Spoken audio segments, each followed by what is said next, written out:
UP के भविष्य के सभी होमगार्ड साथियों को मेरा प्यार भरा नमस्कार। तो कैसे हो आप लोग? आशा करता हूँ आप सभी स्वस्थ होंगे, मस्त होंगे। तो आज के इस वीडियो में हम चर्चा करने वाले हैं आपकी संभावित कट ऑफ के बारे में, जिसका रिजल्ट है जून माह के प्रथम सप्ताह में आने की संभावना बन रही है। अब नॉर्मलाइजेशन का मैटर एक चल रहा है, जिसके कारण है आप सोच रहे हैं कि सर मेरिट है वो हाई जाएगी कि निम्न रहेगी कि नीची जाएगी, कौन से शिफ्ट के कैंडिडेट को फायदा होने वाला है और कौन से शिफ्ट के कैंडिडेट को नुकसान होने वाला है। ये सारी बातें हम आज के इस वीडियो में करने वाले हैं और मैं आपको दो तरीके की कट ऑफ है वो बताने वाला हूं। दोनों कट ऑफ में आप देख लेना कि आप संभावित रूप से आ रहे हैं तो आपको पीईटी की और पीएसटी की तैयारी में लग जाना चाहिए। तो अब ज़्यादा समय नहीं लेते, देखो हम बात कर लेते हैं अपने होमगार्ड भर्ती के बारे में। यानी जितने आप लोगों ने पेपर दिया है, भर्ती भी अपने पास 41,000 प्लस है। सबसे पहला बेनिफिट तो ये 41,000 प्लस की क्या है, आपके पास भर्ती है होमगार्ड की। अब इसमें बात कर लेते हैं, एक छोटी सी बात करते हैं कि जो अपने पास ये पद है 41,000 पद है, इसमें रिटर्न जो एग्ज़ाम हुआ था, इसमें अगर अपन बात करें तो जो नॉर्मलाइजेशन की बात चल रही है, पहले नॉर्मलाइजेशन पे चलेंगे, उसके बाद में आपसे जो कौन से जिले हैं जहां पे थोड़ी सी मेरिट हाई जा सकती है और कौन से जिले हैं जहां पे मेरिट है वो निम्न रह सकती है, थोड़ी कम रह सकती है। तो देखो बात करते हैं, आपके पास जो पहली शिफ्ट यानी पहला जो पेपर हुआ था वो 25 अप्रैल को हुआ था। तो ये जो 25 अप्रैल को जो पेपर हुआ था, इसको ये मान रहे हैं कि आपके पास ये मॉडरेट टू हार्ड था भाई। ये क्या था भाई? ये मॉडरेट टू हार्ड बताया जा रहा है। तो इसमें ये कहा जा रहा है कि अपने पास जो अंकों की बढ़ोतरी है वो इस शिफ्ट के जो कैंडिडेट हैं उनको होने वाली है। अब ये हो जाता है अपने पास।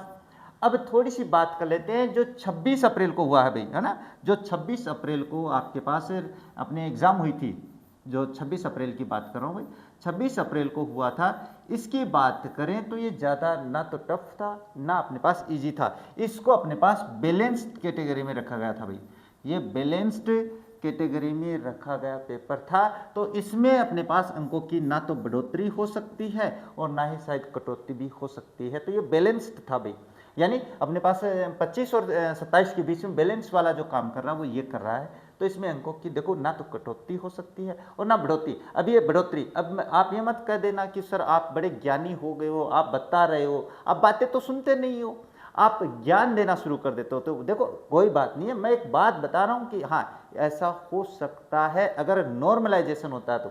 अब इसके बाद में आपका एक पेपर हुआ था 27 अप्रैल को जो पेपर हुआ है, इसके बारे में ये कहा जा रहा है ये आपके पास इजी कैटेगरी में रखा गया था भाई। ये क्या रखा गया है, ये इसे इजी कैटेगरी में कंपेरेटिवली, यानी इन दोनों के कंपेरेटिव में, ऐसा नहीं है कि बहुत ही इजी हो गया है, इन दोनों पेपर की तुलना में ये थोड़ा इजी रखा गया था। तो यहाँ पे अपने पास अंकों में गिरावट आ सकती है। जितने भी कैंडिडेट है जो 27 अप्रैल को दिए हैं उनके अंकों में गिरावट आ सकती है भाई, अगर नॉर्मलाइजेशन होता है तो। अब आप ये मत कह देना कि सर आपने तो भविष्यवाणी कर दी और ऐसा हो जाएगा। नहीं, अभी ऑफिशियली कोई अपने पास नोटिस है वो जारी नहीं हुआ है नॉर्मलाइजेशन का, लेकिन होने की संभावना 100% होती है। अब ये तो हो गई अपने पास क्या है नॉर्मलाइजेशन के मैटर में। अब थोड़ी सी बात कर लेते हैं कि अपने पास कौन से जिले हैं जहां पर आपके पास कट ऑफ वो हाई जाने की संभावना बनती है। तो एक सबसे बढ़िया सी बात बता देता हूं, जो अर्बन सिटी है अपने पास, जो अर्बन जिले हैं, अर्बन जो डिस्ट्रिक्ट है, वहां पर अपने पास क्या है, कट ऑफ हाई जाने की संभावना बनती है। अगर मैं यहाँ पे बात करूं तो आपके पास जैसे लखनऊ, अपने पास लखनऊ हो सकता है, ये हो सकता है, सबसे टॉप मोस्ट जिलों में बात कर रहा हूं मैं। इसके अलावा कानपुर हो सकता है, ये आपके पास हाई जाने की संभावना बनती है। प्रयागराज है, ये अपने पास उच्च जाने की आवश्यकता हो सकती है भाई। प्रयागराज ये लो भाई, प्रयागराज तो वैसे भी फेमस हो रखा है अपना। इसके बाद में नोएडा, ये भी ज़्यादा है संभावना। इसके अलावा वाराणसी, ये भी अपने पास बढ़िया क्षेत्र है जिसकी कट ऑफ है वो थोड़ी ऊंच जाने की है। इसके अलावा मेरठ की बात कर लेते हैं, तो मेरठ की बात करें तो यहाँ पे भी है। और गोरखपुर, अपने मुख्यमंत्री जी का जो है घर गोरखपुर, यहाँ पे अपने पास एक्स्ट्रा जाने की, उच्च जाने की संभावना बनती है। तो ये वो जिले हैं जहाँ पे मैं अब पूरे जिलों की लिस्ट की बात नहीं करेंगे, बस एक बात बता रहा हूँ मैं, जो ऐसे जिले हैं जो अर्बन डिस्ट्रिक्ट माने जाते हैं कि जहाँ पे शहरी जनसंख्या ज़्यादा है, वहाँ पे कट ऑफ जाने की संभावना हाई है। अच्छा, इसके बाद में बात कर लेते हैं कौन से है भाई। इसके बाद में अगर अपन बात करें तो आपके पास आ जाता है कौन से जिले हैं जहाँ पे कट ऑफ है वो नीचे जाने की आवश्यकता है या ऐसे हो सकता है। तो मैं एक बात बता देता हूँ, जो रूरल क्षेत्र है, जो रूरल क्षेत्र है वहाँ पर अपने पास रूरल डिस्ट्रिक्ट जिसको अपन कहते हैं, ये रूरल डिस्ट्रिक्ट का मतलब ऐसे मत ले लेना रहे कि जिला ही पूरा हो सकता है, यहाँ पे ग्रामीण आबादी ज़्यादा होती है। तो ऐसे जिलों में कट ऑफ है वो कम जाने की संभावना होती है, क्योंकि यहाँ पे फॉर्म है वो कम लगाए जाते हैं एवरेज टू अपने पास कंपेरेटिवली टू अर्बन सिटीज, यानी अर्बन जो जिले हैं वहाँ से थोड़े कम लगाए जाते हैं। तो इसमें अगर मैं बात करूँ तो सोनभद्रा की बात कर लेते हैं भाई, यहाँ की कट ऑफ है थोड़ी उन जिलों के बजाय कंपेरेटिवली बता रहा हूँ। इसके अलावा बताऊँ तो अपने पास श्रावस्ती है, यहाँ पे भी थोड़ी कम जाने की संभावना है। इसके अलावा अगर बात करें महोबा, तो यहाँ पे भी अपने पास क्या है, कम जाने की संभावना है। इसके अलावा ललितपुर आ जाता है, ये रहा आपके पास। इसके अलावा अगर बात करें चित्रकूट आ जाता है, तो ये भी बता दिया भाई। इसके अलावा अगर अपन बात करें तो बहराइच, ये भी अपने पास क्या है, थोड़ा सा डाउन काम रहने वाला है। एक महाराजगंज भाई, ये भी अपने पास क्या है, तो महाराजगंज में भी आपके पास थोड़ी कम जाने की संभावना बनती है। तो ये जो ज़िले मैंने बताए हैं यहाँ पे, अब इनके अनुसार आप देख लेना भाई कि मैं कौन से ज़िले में हूँ। अगर आप ऐसे कैटेगरी के ज़िले में हो, तो ये मान के चलो कट ऑफ है वो थोड़ी डाउन रहने की संभावना है। और अगर आप लोग इस कैटेगरी में हो, यानी इस कैटेगरी में आ रहे हो, ऐसे जिलों से आपने अप्लाई किया है, तो मान के चलो थोड़ी सी कट ऑफ है वो हाई जाने वाली है। तो ये तो मेरा था अनुमान आप लोगों को थोड़ा सा बताने के लिए।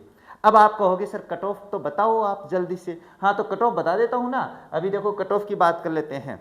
जो मैंने जिस तरीके से बताया भाई, ये ध्यान से समझ लेना। अब इस कैटेगरी में आपके पास अगर अपन थोड़ी सी उच्च कैटेगरी में माने, है ना, अपने पास थोड़ी सी उच्च वाली जो माने ना, तो वहाँ पे आपके पास कट ऑफ की बात करें तो जनरल कैटेगरी में आपके पास 65 से और 70 के बीच में या 72 मान लो भाई, इस एवरेज में जो कैंडिडेट है उसे अपने फिजिकल की तैयारी शुरू कर देनी चाहिए। ये मैं उच्च जिले की बात बता रहा हूँ, जो अर्बन जिले हैं भाई। ऐसे मत सोच लेना सर आप तो बड़ी बड़ी बातें कर रहे हो, आपने पेपर दिया है क्या। अरे मुझे पेपर देने की आवश्यकता कहाँ पे पड़ रही है। मैंने पहले ही अपने पास तीनों ग्रेड की जो टीचर की एग्जाम है वो पास कर रखी है। ये दिमाग में, अपने दिमाग से निकाल दो कि मैं जो यहाँ पे बता रहा हूँ ऐसे ही बता रहा हूँ। अच्छा, इसके बाद में थोड़ी सी बात ओबीसी के बारे में कर लेता हूँ भाई। ओबीसी के बारे में बात करें, ओबीसी और ईडब्ल्यूएस की बात बता रहा हूँ भाई। तो अपने पास ये 60 से लगभग अपने पास 70 के बीच में जो है वो सेफ है भाई, सुरक्षित है बिल्कुल। फिजिकल की तैयारी में लग जाओ। अच्छा, इसके बाद में ये मैं ईडब्ल्यू और ईडब्ल्यूएस लिख देता हूँ, नहीं बाद में तो आप थोड़ा सा कन्फ्यूजन हो जाओगे। इसके बाद में एससी की बात करता हूँ मैं। एससी की बात करूं तो जो उच्च जिले हैं वहां पर इसकी कट ऑफ 50 से 60 के बीच में मानी जा रही है। और एसटी की बात करें तो आपके पास 45 से 50 के बीच में रहने की संभावना बनती है। अब महिलाओं की बात कर लेते हैं। अगर महिलाओं की बात करें तो इनमें से आप -5 से कर सकते हो अपने पास मिनिमम, और हाई में से 5 कम करके देख लेना आपका। अगर महिला अगर इस कैटेगरी में आ रही है, कैटेगरी वाइज ये क्राइटेरिया पूरा कर रही है, तो आपको फिजिकल की तैयारी करना शुरू कर देना चाहिए। ये तो हो गई अपने पास कौन सी जो हाई है। अब थोड़ी सी बात कर लेते हैं निम्न कैटेगरी में अपने पास, है ना, थोड़ी सी बात कर लेते हैं। तो इसमें अगर अपन बात करें तो आपके पास क्या आ जाता है, सबसे पहले बात कर लेते हैं जर्नल कैटेगरी में। अगर मैं जर्नल कैटेगरी में बताऊं तो देखो थोड़ी सी डाउन रह सकती है वहाँ पे उन क्षेत्र में। तो वहाँ पे अपने पास लगभग मतलब अपने पास 58 से लेके 68 के बीच में जिस कैंडिडेट को आ रहे हैं जर्नल कैटेगरी में, वो अपने आप को सुरक्षित मान सकता है, सेफ जोन में है। चिंता मत करो, इससे हाई नहीं जा सकती है, इससे निम्न ही रहेगी, ये गारंटी लेता हूं मैं। इसके बाद में ओबीसी और ईडब्ल्यूएस की अगर मैं बात करूं तो अपने पास लगभग 55 से, और इसके बाद बात कर लेते हैं लगभग अगर बात करें तो 60 के बीच में आ सकती है भाई, है ना। यानी कहने का मतलब आप कहोगे सर यहाँ पे 58 है यहाँ पे 60, ऐसे नहीं है, ये ऊपर नीचे हो सकती है। तो 55 से 60 के बीच में आप ईडब्ल्यूएस और ओबीसी के जो कैंडिडेट है वो सुरक्षित माने जा सकते हैं। अच्छा, इसके बाद में बात कर लेते हैं अपने पास एससी पुरुष की। तो एससी पुरुष की बात करें तो लगभग अपने पास 45 से और 50 के बीच में, लगभग 45 से 50 के बीच में आपके पास उसका चयन हो सकता है, मतलब सुरक्षित है भाई, मान सकता है अपने आप को। और एसटी में भी आपके पास लगभग इतनी रहने वाली है, 45 से और 50 के आसपास है, वो ये अपने पास कट ऑफ में आ सकते हैं। ये संभावित कट ऑफ है जो आपको फिजिकल में ले जाएगी, यानी पीईटी की और पीएसटी की तैयारी में लग जाना चाहिए। अब इस आधार पे आप देख लेना, अगर आप ये क्राइटेरिया पूरा कर रहे हो तो मान के चलो आप के जो आपको पीटी और पीएसटी के लिए बुलाया जाने वाला है। अब इससे हाई बिल्कुल नहीं जाएगी, इससे कम ही रहने की संभावना है, क्योंकि पदों की संख्या अगर अपन देखें तो 41,000 प्लस है भाई, ऐसे छोटी मोटी भर्ती थोड़ी है। बस इसमें एक छोटा सा नुकसान है, जिले वाइज नहीं होकर अगर ये पूरे अपने पास उस अनुसार होती, पूरे राज्य के मतलब एक ही मेरिट बनती तो ठीक रहता थोड़ा। वैसे अपने पास यहाँ पे भी अभी जो कट ऑफ है ना, ये बता दी गई है। अगर आप इस दायरे में आ रहे हो तो आपको फिजिकल की तैयारी में लग जाना चाहिए, और अब वीडियो में आकर बता देना कि सर मेरे इतने अंक बन रहे हैं, ऐसे मत कह देना जय भोले कि सर आप मेरा चयन होगा कि नहीं, है ना, वो अलग मैटर है। आप पे डिपेंड करता है कि आप कैसे कमेंट करते हो। तो अगर वीडियो और जानकारी दोनों पसंद आई हो तो इसको शेयर और लाइक जरूर कर देना। साथ ही चैनल पे पहली बार आए हो तो चैनल को सब्सक्राइब कर बेल आइकन को ऑन रखना, ताकि ऐसी ही जानकारी आप लोगों को सबसे पहले मिल जाए। तो बस इन्हीं शब्दों के साथ आज की इस वीडियो को कंप्लीट कर देते हैं और मिलते हैं आप लोगों से अपने नेक्स्ट वीडियो में। तब तक देखते रहिए हमारा चैनल। जय हिंद, जय भारत।